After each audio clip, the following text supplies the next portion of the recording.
The number one excuse I hear from people on why not to buy silver is that they're afraid that the government is going to confiscate it. I've heard this excuse hundreds of times, and I thought that I would tear it up once and for all. The first thing everybody cites is Franklin Roosevelt's executive order of April 5th, 1933, that required all citizens to turn their gold into the local Federal Reserve Branch in the name of the Treasury.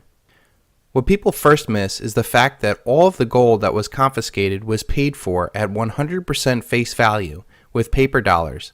So technically nobody was out any money, and it wasn't just an outright confiscation of wealth.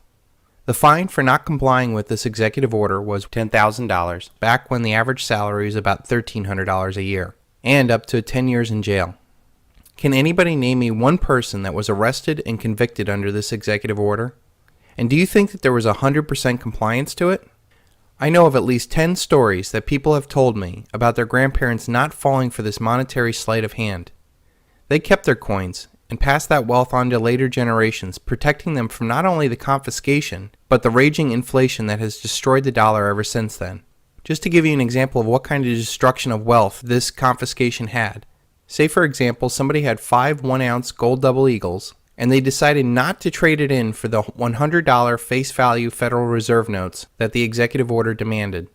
Those 5 1-ounce coins are now worth about $8,500. The real shocker is the purchasing power of the $100 today is about what $6 was back in 1933. A shocking disparity that points out the true generational theft that occurred back then. Once all 20,000 tons of gold was in the Fed's coffers, they then revalued that gold from $20.67 an ounce to $35. That is where the real crime happened. It wasn't in the confiscation, it was in the revaluation.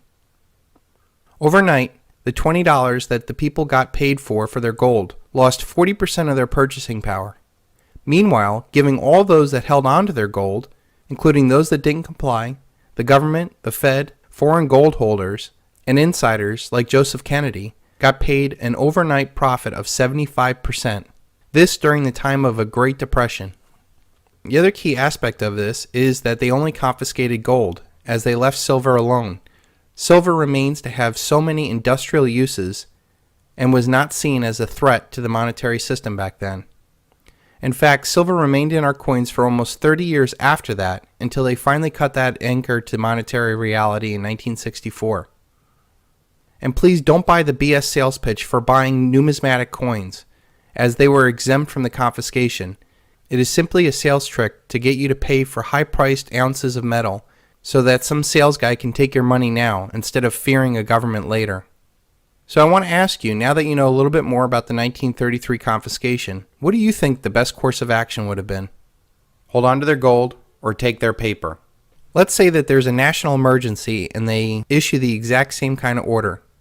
What would be the easiest source for the United States government and the bankers to secure tons of metal? If you look into the National Defense Resources Preparedness Executive Order that was just recently signed on St. Patrick's Day, the answer jumps out at you. I would say that the very first place that they would start confiscating metal would be any domestic mine production. Currently, the United States is the number 4 worldwide gold producer at about 260 tons a year. The United States is also the number 8 silver producer, producing about 1,200 tons a year. Notice the gold to silver ratio of domestic mine production is about 5 ounces of silver for every 1 ounce of gold. And remember that right now, gold and silver are currently trading for 50 ounces of silver for every 1 ounce of gold. The next easiest place to confiscate silver and gold would be the very large ETFs. GLD claims to have 1,300 tons of gold. The SLV silver ETF claims to have 9,600 tons of silver. Very quickly, the United States government could go in and confiscate the mining production of all domestic resources and the major stockpiles that are held in the ETFs and the COMEX. But I don't think they would stop there, mainly because I don't believe the ETFs really have all that gold and silver. So what would be the next easiest place for the large federal bureaucracy to seize? I would say that they would go after large bullion wholesalers and retailers. Between those 3 sources, they should be able to confiscate a grand majority of the wealth out there if they're going to do that. So what about you? Back in 1934, when Roosevelt issued that executive order, most American citizens really thought they were helping out the country and believed in the president and the banking institutions. Today, it's a totally different story after decades of political and financial abuse. Average Americans don't trust the government or the banks with their money. In fact, most of the people that are buying gold and silver have already woken up to that fact. So now you have a bunch of citizens who are wide awake. Do you think that they would comply to that executive order? Judging by every single person that I know that is buying gold and silver, they would not likely give up their metal any more than they would give up their guns, food, or kids. At some point, there's just a line that cannot be crossed between slavery and freedom. What do you think the government would do at that point? Do you think they would send in SWAT teams into a guy's house because he has a couple Mercury dimes that may or may not be there? There's a $1 trillion drug business that's currently going on in the United States. Last year, during that $1 trillion drug war, they only conducted about 3,300 SWAT team raids that year, and many of them for large $1 million stashes of drugs and cash. I guarantee if they tried pulling off one or two, the backlash of citizens would be amazing. They would literally be up in arms about a government gone wild. It's not worth the political risk. And this would assume that local sheriffs and police would risk their lives or even go along with this program. There are a lot of police and military people that I know that are stackers too. And why would they risk their lives over a stash that most likely is not even inside their house? Then what would the government do? And they're certainly not going to be able to do this after a dollar collapse. Because who would pull off the raids? I can tell you what, if police officers' checks bounce, they're not showing up for work, especially after their entire life savings is wiped away. They'll probably be in the mob with pitchforks and torches on Wall Street. And the whole confiscation issue rests upon the policymakers even knowing that gold and silver are real money. The dollar during these last 3 years was devalued almost 50%. When you wake up in the morning, do you care about the price of gold? Well, I pay attention to the price of gold, but I think it reflects a lot of things. It reflects global uncertainties. I think the reason people hold gold is as a protection against what we call tail risk, really, really bad outcomes. And to the extent that the last few years have made people more worried about the potential of a major crisis, then they have gold as a protection. Do you think gold is money? No. Listening to Ben Bernanke and the rest of these technocrats, I really believe after 80 years of this financial paradigm, these guys really think that if they just pull enough financial levers, they can lead us to financial nirvana. That means they would have to do something before the dollar collapses, because after the dollar dies, all bets are off, locally, nationally, and globally. The global market would be on fire at that point. No technocrat in the world can possibly step in front of a market trying to reach a new paradigm. And what do you think the global financial response would be to the United States confiscating gold and silver? Do you think other assets would be at risk in the United States?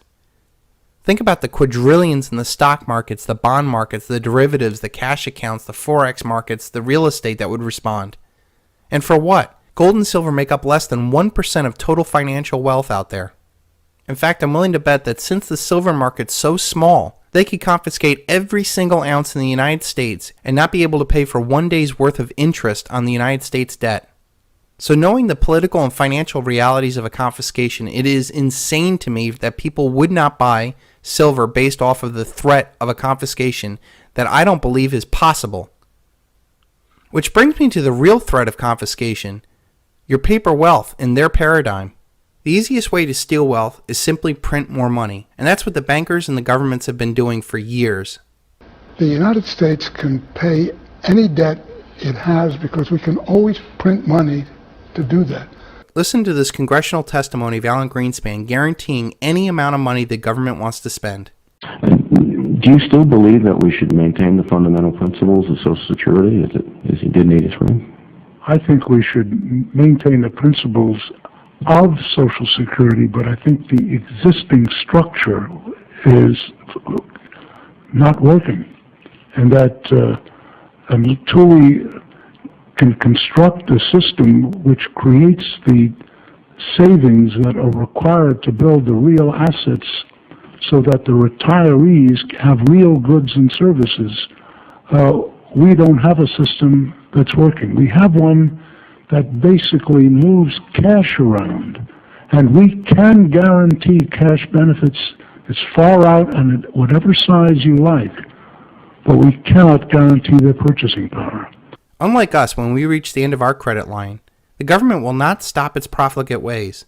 It will simply blow through every dollar it can get its hand on, trying to put off the day of reckoning.